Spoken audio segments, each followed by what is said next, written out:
Hey church, great to be with you today as we spend just a couple of minutes digging a little bit deeper into the story of Ananias.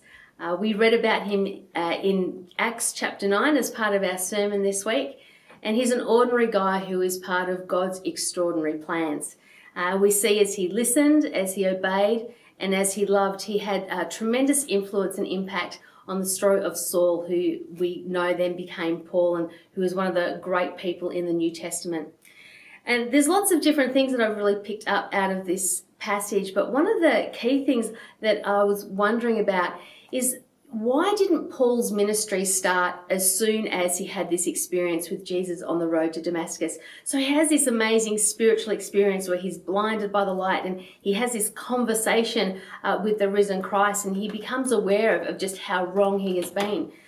But it's not that he then gets up off the road and then starts preaching the good news or doing that sort of thing. But instead, he ends up in a darkened room, blinded and not eating or drinking for 3 days. But I wondered, why is it that he had this experience with Jesus and then he just didn't kind of get going straight away?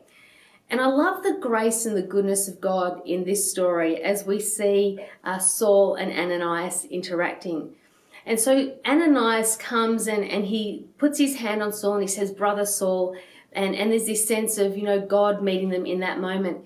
But it got me thinking about how important relationship is in our Christian walk. It's not just about Saul having this amazing, life-changing spiritual experience, as important as that is. But we are, as disciples of Jesus, we are saved into community. And so Saul doesn't just come to faith in Jesus, but he is then, through Ananias, he's welcomed into the community of faith as well. And I love how Ananias comes alongside and he introduces Paul then to the other people of the church family. And that's so important for us to remember that our discipleship, our journey of faith, is meant to be lived out with other people. When I told the story of Julie, who invited me along to church when I made that decision many years ago to put my faith in Jesus as an adult, she didn't just invite me to church and she didn't just see that I was kind of reacquainted with Jesus, but she then invited me into her church community. Her friends became my friends. I joined her small group. I became involved in ministry in that church. And I really grew there, not just because I'd made a decision for Jesus, but because of the community of faith I was involved in.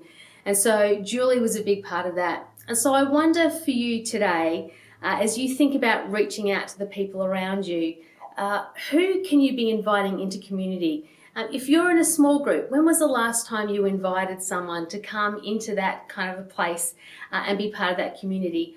I wonder who this week you can catch up with, you can invest some time in, because our discipleship is meant to be lived out in a relationship. And I think that's one of the key things that we see in this passage. I hope you have a fantastic week as you listen, as you obey, as you love, and as you become and are part of God's extraordinary plans and purposes.